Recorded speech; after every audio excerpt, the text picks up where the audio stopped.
Sa tanan nga nagapamati sa Action Radio Bacolod. Subong man sa mga nagalantaw subong sa Facebook Live. Sa ngalan sa amon Acting Provincial Director, Police Colonel Leo Bacod Pamitan. Subuman siya Deputy Provincial Director for Administration na Police Lieutenant Colonel Wilfredo R. Aburdo. Kagkaupod man nato ng aton nga Deputy Provincial Director for Operation na Police Lieutenant Colonel Nazir P. Canha. Kagkasubong man ang aton nga Deputy, ang aton nga Chief of Picado Police Major Jigger Jimeno.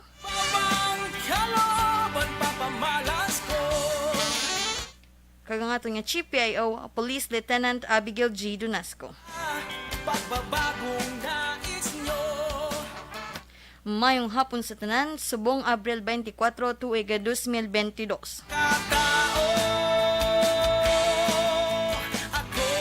15 days to go, election na.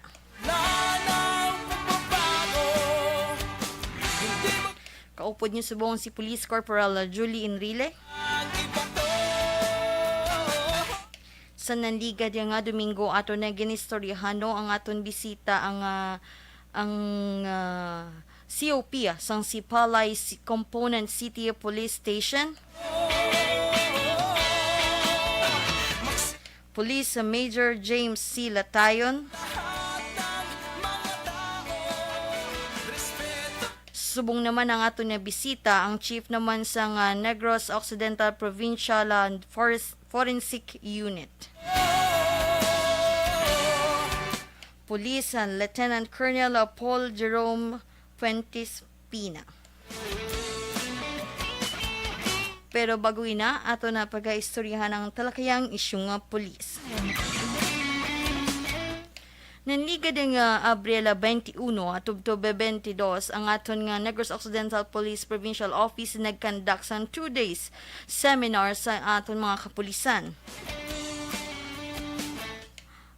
Angot sa basic or crime scene photography, social media handling and press release writing workshop. Ang ini nga aktibidad isang gipasimunuan sa nga Public Information Office kag gini naman ginapamunuan ni Police Lieutenant Abigail G. Dunasco. Kaupod nato ng Police Community Affairs and Development Unit kag gini naman ginapamunuan ni Police Major Jigger Jimeno.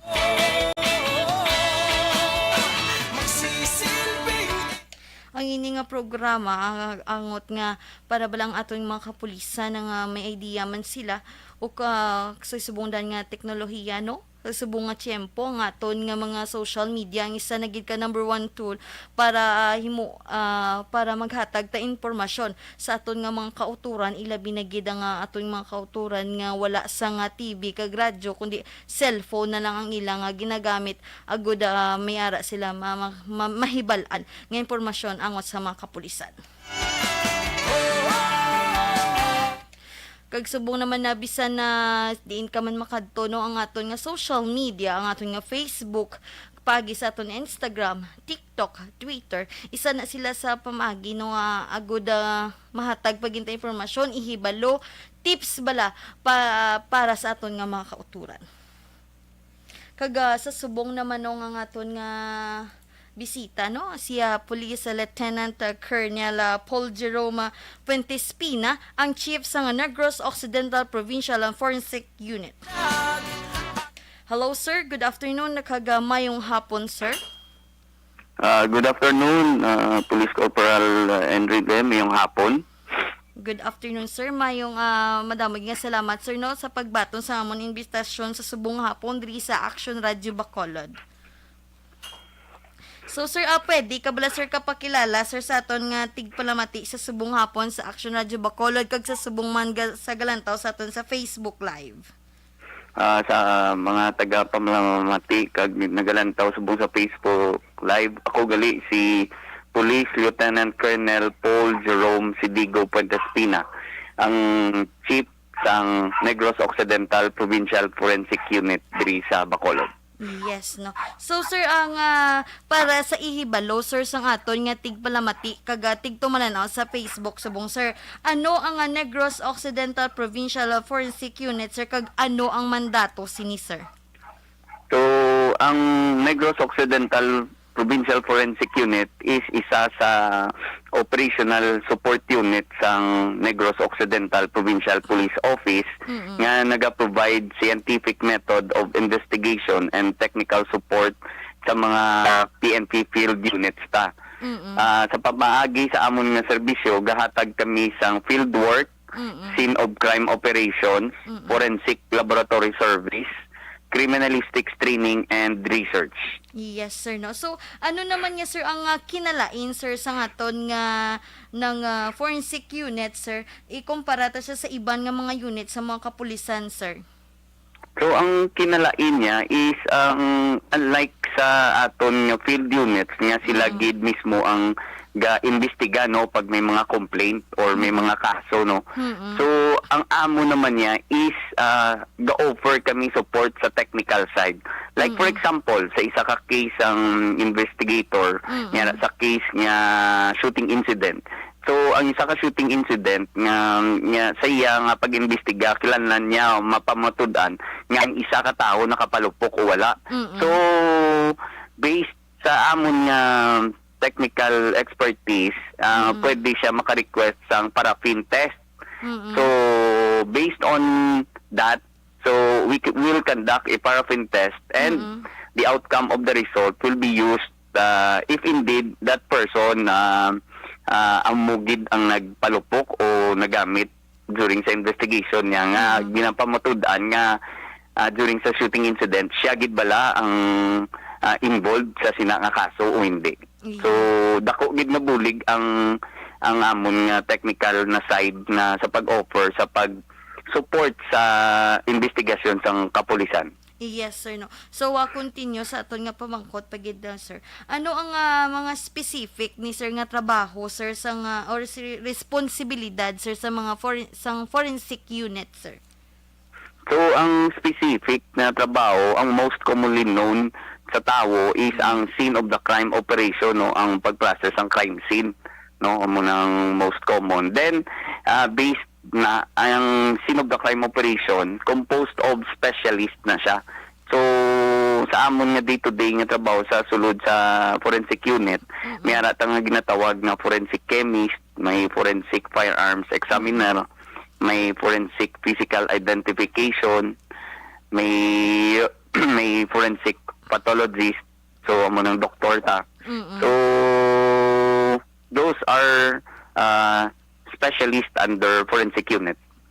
So abali for example, sir, no, ang miara kita, sir, nga ng civilian, sir, nga gusto niya pa-drug test, sir, sa inyong opisina, sir, pwede lang na sila, sir? Sa una, ang civilian, long way back, pa na nga year, is okay pa. Pero may ara na ta subong ng mga existing directive na we do not usually drug test civilian unless may authority ta. Like, LTAP Caravan, so taga-conduct ta. Pero mostly, we offer drug test for mandatory drug test ang PNP kag mga random drug test ta sa PNP kag ang promotion sa PNP and schooling. Yes, no. Kaga for example naman, sir, may ara naman nga pamilya, sir, nga sudden death sang ilang pamilya. Pwede na sila bla, sir, kakadto lang, sir, dira sa aton sa Nopo, sir, kaga ma-request sila, sir, for autopsy, sir. Yes, they could just request for an autopsy, pero mas namigid kung the-coordinate sila sa area, no? Sa, like, for example, may malapit nga police station, ang purpose ang ilang so dali mga makabuligan sila sa ato ng mga investigador.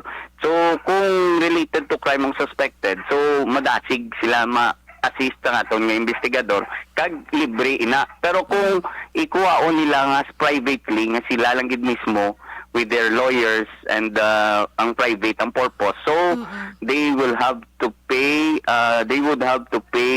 forensic examination fee under autopsy na 1-2. But if criminal na case, with the help of our investigator on case na lapit sa ilang nga area, nga stasyon, na mabuligan sila para mabalaan kung ano ang cause and manner of death. So they just have to coordinate with the nearest police station. Yes, no. So amo na bala ng aton nga forensic unit or ang Negros Occidental Provincial Forensic Unit ang dapat ninilay nga mga personnel. Ang mga personnel ninilay, I mean, nga miara gini sila specialized gini sila especially sa kuna dapat chemist graduate ka or criminology graduate ka pagid. Nurse, pwede ka mo nurse? Nurse, pwede kami pero basically sa subong, kay like for example, wala pa kami pero basically pwede siya as PO1 kasi ang iyang technical or specialized skill when it comes to medical na side is much deeper. So kumbaga scientific man ang iyang pag ang i-approach. So basically need man namon, pero as of now for being an officer as a nurse wala pa. Oh, sige. So, bali mga chemist, gadyan ang inyo, mga chemical engineering, sir, mga amo na, sir, nga mga qualification. Okay, so, amo na, sa gusto nga mag-apply, dapat may specialized kagid sa criminology, ilabi na gid ako, mas nami pagid ko ni kawa, chemist graduate. So, sir, chemistry graduate, chemical engineering graduate, medical technology graduate. Wow. Gabi gid gali nga mga utokay sir sa inyong opisina, sir, no. So bali sir, maliban sa sir ang kaimportante, sir, sa ang isa ka forensic unit sa pag-solve, sir, sang kaso, sir? So pinaka-importante gid kay ang forensic science amo gid naga-ascertain na indeed that crime took place, no. So, like for example, sa investigation sa police, may ara sila ginatawag na direct evidence. So, may personal knowledge ang isa ka witness or eyewitness testimony, no? So, based on eyewitness account, ma-certain niya based on direct evidence. So, no need of other evidence. But if we're talking about circumstantial evidence, na kilanlan gid nga ascertain nga inang evidence nga link is amuna na ang gasulod ang technical expertise with the use of forensic science. We use science to solve crimes, no? Yes. So that's the basic principle behind our mandate. Yes, sir, no. So wala labot, sir, sa pag proseso nyo sa crime scene, sir. Ano pag sir ang inyo trabaho, sir, when it comes naman niya, sir, sa winning and heart of the mind of the community, sir? Mga outreach program niyo, sir. So winning the heart and the mind of the community, we have this our President Duterte's legacy karaban, no? Yes, sir. So under environmental program, anti-drug education, which is the DARE, and the swim like interacting with our spiritual coaches or religious leaders, no? So, anak siling ni sir, no, ang DARE mo na siyang drug abuse resistance education, no, ang kung sa diin, ang mga pulis mismo, school to school na sila, face-to-face classes na sila, kung din may module man kami nga ina, nga para matudluan na mo ng mga kabataan na how to resist from drugs, na hindi lang sa drugs, kundi labi na gid sa pagpanigarilyo, pag-inom, kagain na nga module, no, na ginakatuan gina naman sa eskwelahan, kung klase kami, 30 minutes gina nga klase namon, ginahimo na sila namon weekly para do kung saan pa do GMRC sa mga kabataan namon ang mga kapulisan ang ayo nga kun sa diin conduct man kami klase. So sir, padayon kita, sir, no, ano ang mga frontline services, sir, nga ginahatag ninyo, sir, sa aton mga pumuluyo, sir?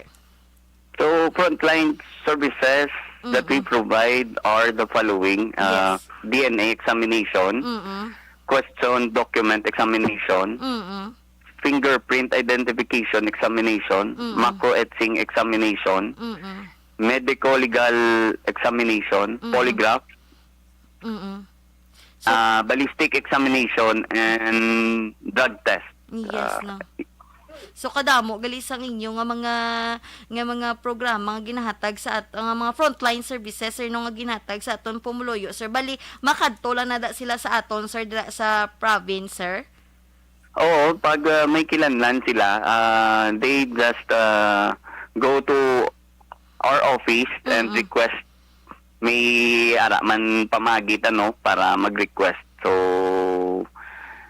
like for example, sa iban nga way pa nakabalo kung ano ang under ng mga services sa medical legal examination, like example, autopsy, histology, virginity determination, pregnancy test, serology, and semen determination. So, no? Ang iban nga way pa kabalo under medical legal examination, amo na ang mga services gina-offered sang forensic unit. Oo. Kaga kung gusto nyo man na miara man kami nga Facebook page no, Negros Occidental Police Provincial Office nga Facebook page. Kaga kung miara ka mo queries regarding sa forensic unit nga sa aton sa province, pwede man kamo da ka pamangkot sa amon kaga i-refer kamo namon sa ila. Kaya si Sir mabuot man na si Sir kaga very humble ginya si Sir Jerome. So Sir sir, ano nga mga challenges sir ang inyo nga ginaatubang sir sa pag-handle sa inyo nga trabaho sir? So far, the most challenging part is to stay awake 24/7, just to respond to the needs of the Negrense when it comes to scene of the crime operation.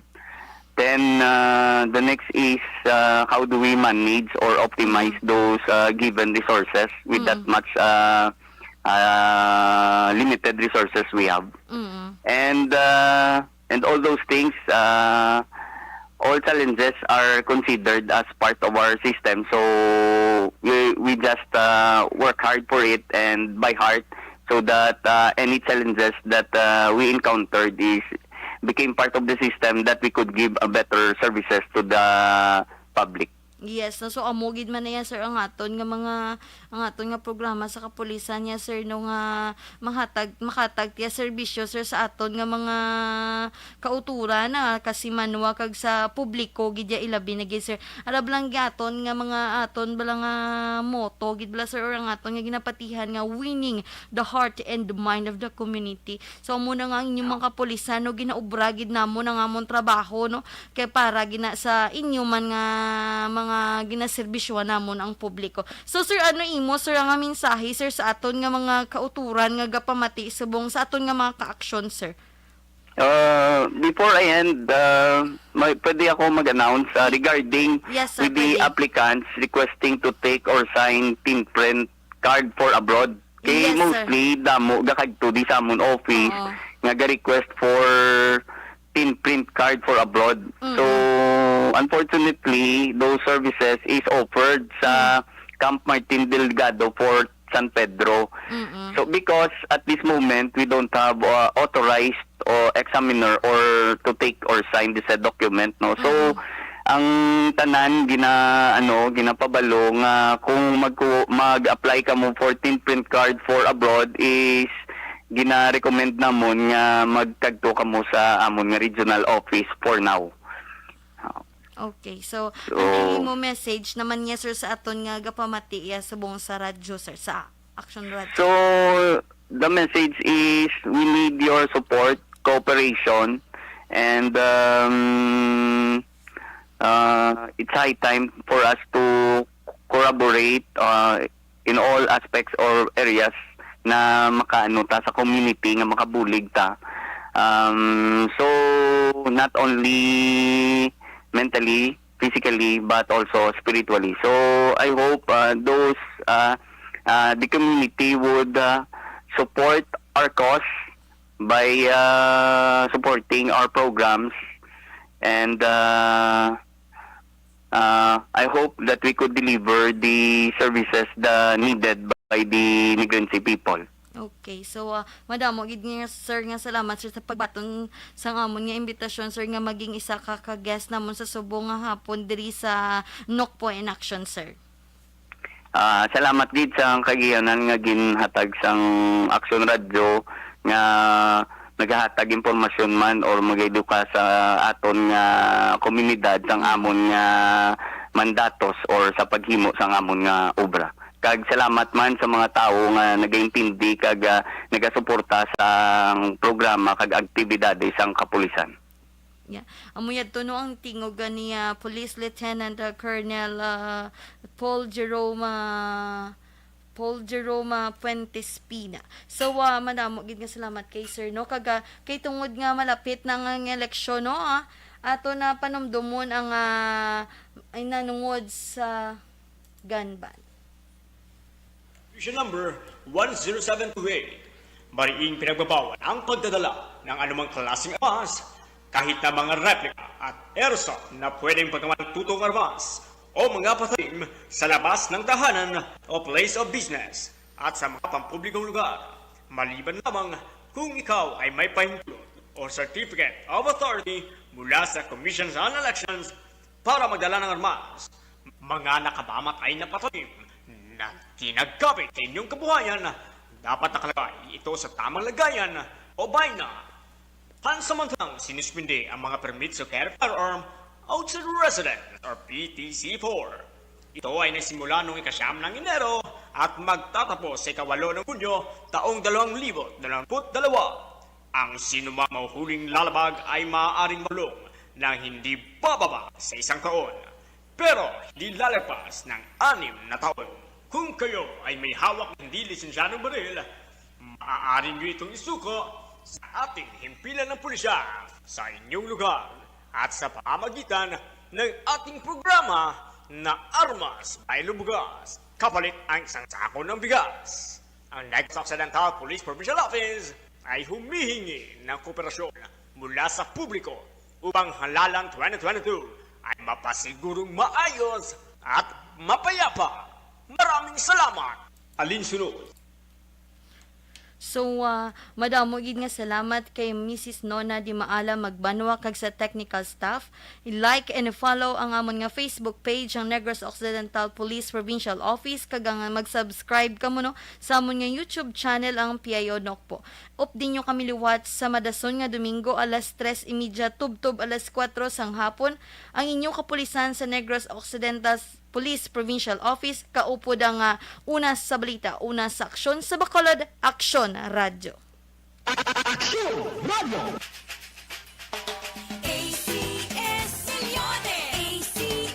Millones! Mga misis, bili na kayo ng mga ACS products para may chance maging milyonaryo. Ito ang kombinasyon ng mga empty packs na ilagay sa entry